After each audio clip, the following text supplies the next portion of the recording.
síntese do conto A Outra Face. Se o espírito não morre, aonde ele fica quando a carne fenece? Na colônia de Santa Teresa vivia uma família de imigrantes alemães vindos da Renânia, no ano de 1828.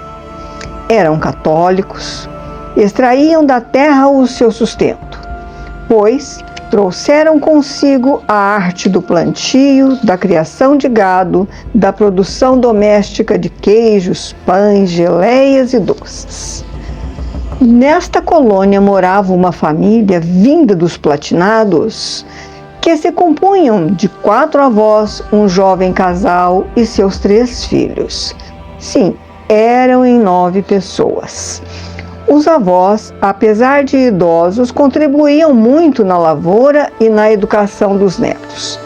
Adalbert e Magda eram os pais de Suzane, de Emma e de Ben. Ao chegarem na colônia Santa Teresa, como as outras famílias, foram construindo suas casas, confeccionando suas mobílias, desbravando os lotes de terra para plantar, envoltos em um ideal de permanecer e prosperar. O tempo foi passando e rapidamente, porque o trabalho era árduo e contínuo. Não percebiam a areia escorregar na ampulheta. A marca dos dias era o crescimento dos filhos, as rugas, como se fossem entalhes de um artífice na obra dos rostos, enrubescidos ora pelo vento frio, ora pelo sol quente, enquanto lidavam na terra. Ou, ao aparecer, em princípio, um arqueamento do corpo e, mais adiante, um bastão para auxiliar a caminhada. Norma, mãe de Adalbert, faleceu no ano de 1848 aos 70 anos. E neste mesmo ano, Thomas, seu esposo, também faleceu com 76 anos. A família enlutada chorou muito a grande perda. 2 anos mais tarde, em 1850, Ana, a mãe de Magda, faleceu aos 76 anos e, com uma diferença de 3 meses, faleceu o esposo aos 79 anos. Em poucos anos, a família perdera 4 membros, dos quais dependiam emocionalmente, e a tristeza os abateu também fisicamente. As netas já não exibiam a beleza da mocidade e o neto perdeu a curiosidade dos poucos anos de vida. Em uma tarde de domingo, a mais velha Suzane chamou sua mãe para falar-lhes de um assunto do qual lhe pedira sigilo, pois seu pai não compreenderia. Magda ficou enrubescida e questionou consigo mesma: o que será que Suzane quer revelar-me? Será que encontrou o namorado na igreja e eu não percebi? Após recolher as toalhas da mesa que estavam no varal, foi conversar com a filha. O que você quer me falar, menina? Encontraste um namorado? É isto? Quisera fosse, mama. O que foi, Suzane? Eu vejo todos os meus avós desde o dia do falecimento de cada um. Não é possível, Suzane. Eles estão mortos e descansam em paz. Não é assim, mama. Eles dormem nos seus quartos, cozinham, sentam-se à mesa conosco, vão e voltam com o papai para o campo. E os seus irmãos estão sabendo disso? Não, é um segredo. Mas o seu pai precisa saber destas aparições. Não são aparições, mama. É de verdade. Eles estão vivendo aqui conosco. Então me responda, menina. Tem mais alguém aqui conosco agora? Tem, mama. Quem está aqui agora, neste quarto? A avó Ana e a avó Norma. Estão achando graça de ver o seu espanto. Mas eu não estou vendo graça alguma do que você está me falando. Mas elas estão, e estão rindo e demais. Olha, Suzane, preciso falar com o seu pai sobre isso. É muito sério o que você está me falando. Preciso falar-lhe uma coisa terrível que Suzane me contou. Pode falar, Magda. Ela me revelou que os avós voltaram do cemitério. Ela o quê? Que os nossos pais voltaram dos mortos e estão vivendo conosco como se não tivessem morrido. Magda, não castigue Suzane por causa disso. Eu não os vejo, mas parece que estão conosco o tempo todo. Tenho a impressão de que falam comigo, perguntam coisas de nossa família e eu, sem querer, respondo, como se falasse comigo mesmo. Às vezes, tenho a impressão de que estão sentados à mesa conosco, almoçando, jantando. Na roça, esta situação tornou-se rotina. Parece mesmo que falam comigo. E mais uma vez eu respondo. Desde que faleceram, uma tristeza tomou conta de mim fortemente. Choro de saudade dos tempos da mocidade, de quando nos mudamos para a colônia, de como construímos nossas casas, de quando casamos, de tudo. É como se voltássemos no tempo e se eu estivesse preso ao passado. Tenho pensado em lhe falar sobre uma possível mudança para outra colônia, ou mesmo para o Paraná. Dizem que lá é muito bonito e nossos filhos estão crescidos. O que você acha? Ah, mas tudo o que temos está aqui, Adalbert. Inclusive nossos pais estão sepultados nesta colônia. Hoje à noite falaremos com as crianças sobre a possível mudança de casa. E o que faremos com a nossa casa? Deixaremos abandonada? Tenho visto, Magda, muitas casas que foram construídas na mesma época em que nós chegamos à colônia e então simplesmente estão fechadas, abandonadas.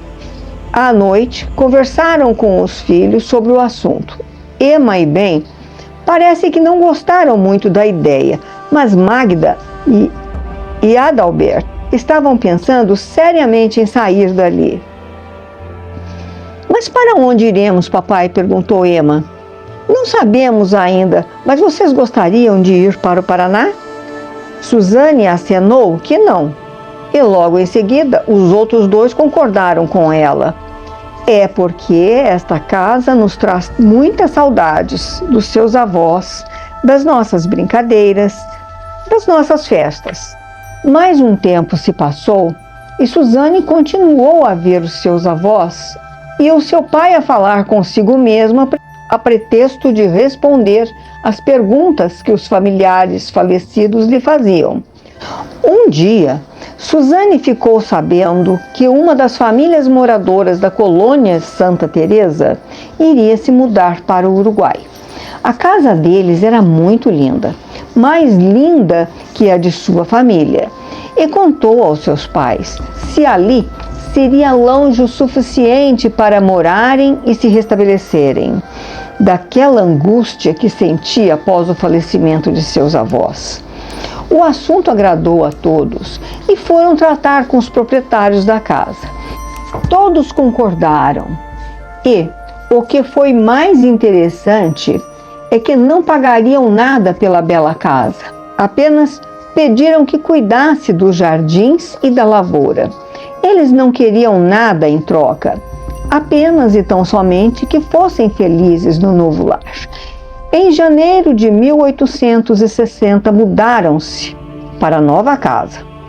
32 anos se passaram e agora um novo começo.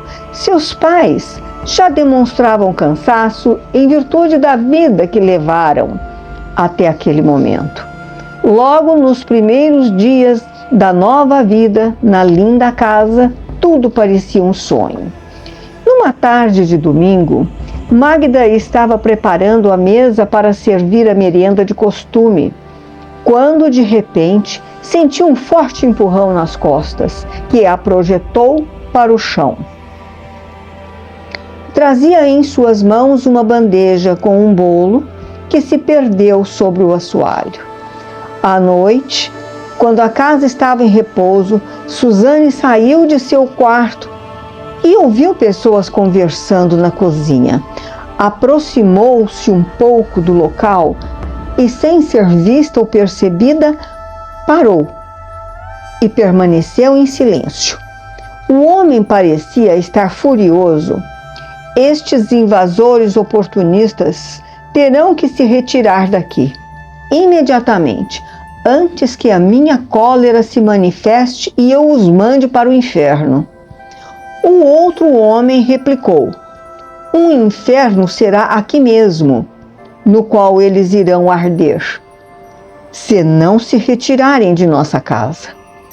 Uma senhora muito magra e de aparência assustadora veio ao encontro dos outros moradores, informando a tática de intimidação de Magda, quando a pôs no chão com o que carregava em suas mãos.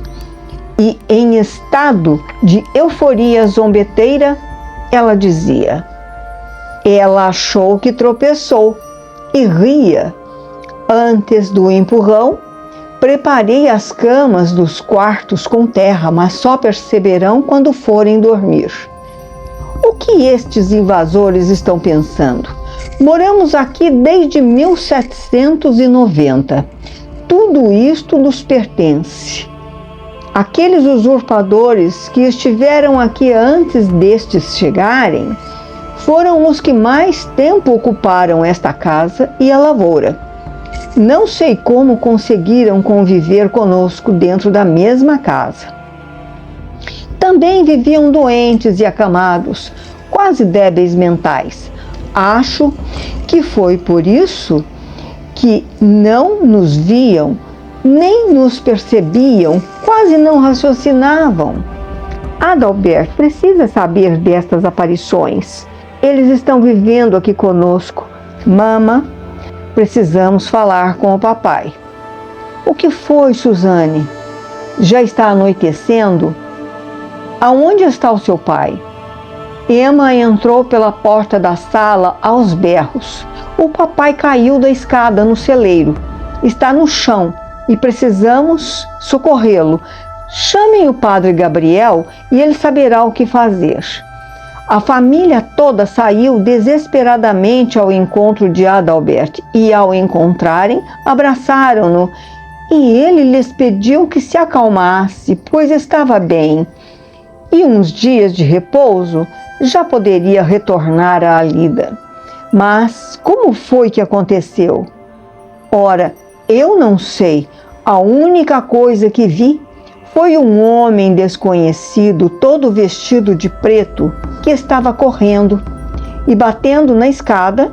A escada caiu de lado e ainda bem, porque Deus me ajudou, pois, como podem ver, caí justamente no monte de capim, pois se houvesse caído no sentido contrário, bateria a cabeça na beira do poço e sabe-se lá se eu estaria aqui conversando com vocês.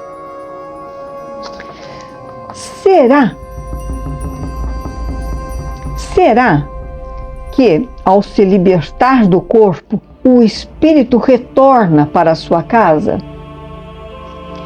Síntese do conto A Outra Face, escrito e narrado por Iamatar em 31 de março de 2023.